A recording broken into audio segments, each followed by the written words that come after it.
Hello everyone, welcome to our channel magic of study by Farha Siddiqui. तो जैसा कि आपको पता है D3SSB TGT पंजाबी का तो रिज़ल्ट आ ही चुका है और जहाँ तक पूरी संभावना थी कि मंडे तक TGT उर्दू का भी रिज़ल्ट आ जाएगा। तो फाइनली आपका आज डेट देख सकते हैं 18 अगस्त और आपका आज TGT उर्दू जो पोस्ट कोड है आपका 809/24 उसका आज रिज़ल्ट फाइनल रिज़ल्ट आ गया है कि जो मेल कैटेगरी से जो कैंडिडेट्स सिलेक्ट हुए हैं और जो फीमेल कैटेगरी से कैंडिडेट सिलेक्ट हुए हैं उन सब का आज रिज़ल्ट आ गया है। ठीक है, तो ये एग्ज़ाम आपका हुआ था 13/10/2024 को। ठीक है, आपका एग्ज़ाम लिया गया था 13/10/2024 को आपका एग्ज़ाम हुआ था। फिर आपका रिज़ल्ट आया था, ई डोजियर आया था 24 जून को। ठीक है, 24 जून से 8 जुलाई तक के लिए। तो अब ये लिस्ट देख सकते हैं आप कि TGT उर्दू जो मेल कैटेगरी से बच्चे सिलेक्ट हुए हैं उनके रोल नंबर, जो जनरल कैटेगरी से हैं वो 171 बच्चे हैं। तो ये बच्चे सारे सिलेक्ट हुए हैं।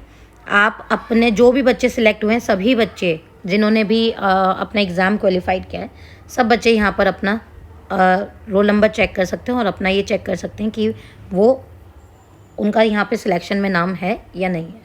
OBC कैटेगरी से 16 बच्चों ने क्वालिफाई किया है और SC कैटेगरी से 14 बच्चे यानी 14 कैंडिडेट्स ने यहाँ पर सिलेक्ट हुए हैं। ST कैटेगरी से 13 बच्चे कैंडिडेट सिलेक्ट हुए हैं। EWS कैटेगरी से एक ही बच्चा सिलेक्ट हुआ है। फिर आता है PWBD सब कैटेगरी से जो जनरल कैटेगरी है उससे 2 बच्चे सिलेक्ट हुए हैं और PWBD सब कैटेगरी जो 2 जनरल बच्चे हैं, एक जनरल बच्चा और एक EWS से ये 2 बच्चे सिलेक्ट हुए हैं। तो ये सारे जो मैंने आपको बताए ये थे मेल कैटेगरी से। अब आ जाते हैं TGT उर्दू फीमेल कैटेगरी से जो कैंडिडेट सिलेक्ट हुई हैं। तो UR में यानी आपके जनरल कैटेगरी में 219 बच्चियाँ सिलेक्ट हुई हैं, कैंडिडेट सिलेक्ट हुए हैं और OBC कैटेगरी से 19 कैंडिडेट सिलेक्ट हुए हैं। SC कैटेगरी से 3 बच्चे सिलेक्ट हुए हैं। ST कैटेगरी से 6 बच्चे सिलेक्ट हुए हैं और PWBD सब कैटेगरी से कोई भी नहीं हुआ, लेकिन PWBD सब कैटेगरी से जनरल कैटेगरी में 2 बच्चे सिलेक्ट हुए हैं। ठीक है, PWBD सब कैटेगरी से इसमें भी जनरल बच्चों में 2 बच्ची सिलेक्ट हुई हैं। ये सारी क्या हैं, गर्ल्स हैं। फिर TGT NDMC में जो हैं ये 4 बच्चे सिलेक्ट हुए हैं, एक जनरल कैटेगरी से, 2 बच्चे OBC कैटेगरी से और EWS से एक कैटेगरी से। तो ये सब जो है ये था आपका फाइनल रिज़ल्ट जिसका इंतज़ार बच्चे बेसब्री से कर रहे थे।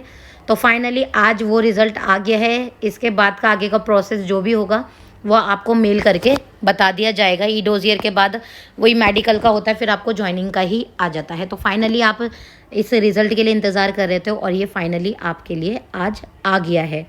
तो यहाँ पर बच्चे अच्छे से अपने रोल नंबर चेक कर लें।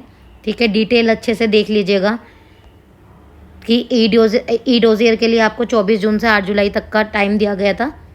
ठीक है, और आपके ये पोस्ट वगैरह आपको यहाँ पे अलॉट की आपका रिज़ल्ट जो पहले आया था कि आपने क्या क्वालिफाई किया, फिर बच्चों ने अपने डॉक्यूमेंट वेरिफिकेशन वगैरह हुआ होगा, उनका मेल्स आए होंगे। उसके बाद जो ये फाइनल रिज़ल्ट आया है वो ये है। तो कितने बच्चे हो गए आपके TGT मेल में 171 + 16 + 14 अराउंड 210 के अराउंड बच्चे सिलेक्ट हुए हैं मेल कैटेगरी में। फीमेल कैटेगरी में 219 प्लस का 19 और 3 6 2 2 1 5, तो दैट मीन्स यहाँ पे 250 तकरीबन 250 बच्चियाँ सिलेक्ट हुई हैं। तो अगर हम अंदाज़ा लगाएं तो 500 बच्चे, 450 से 500 बच्चे टोटल सिलेक्ट हुए हैं 626 सीटों में से। जो बच्चे यहाँ पे क्वालिफाई 626 सीटों में से 450 से 500 बच्चे सिलेक्ट हुए हैं। तो बेस्ट ऑफ लक। और फाइनली आपको ये रिज़ल्ट आ गया है, तो ये बहुत बहुत खुशखबरी की बात है आप सभी के लिए। और आगे का प्रोसेस आपको पता चलेगा, लेकिन ये फाइनली छोटे छोटे स्टेप होते हैं जो ये टाइम टू टाइम चलते हैं। और जो बच्चे वहाँ पे एप्लीकेशन लगाने गए थे उसी का नतीजा ये है कि उन्होंने टाइम से बहुत टाइम से जो डिले हो रहा था वो उनके सॉफ्टवेयर में कोई प्रॉब्लम थी जिसकी वजह से ये डिले हो रहा था। तो फाइनली आपका ये रिज़ल्ट आ गया है। आप लोग अब अच्छे से अपने रोल नंबर चेक कर लीजिएगा कि आपका इसमें रोल नंबर है या नहीं है।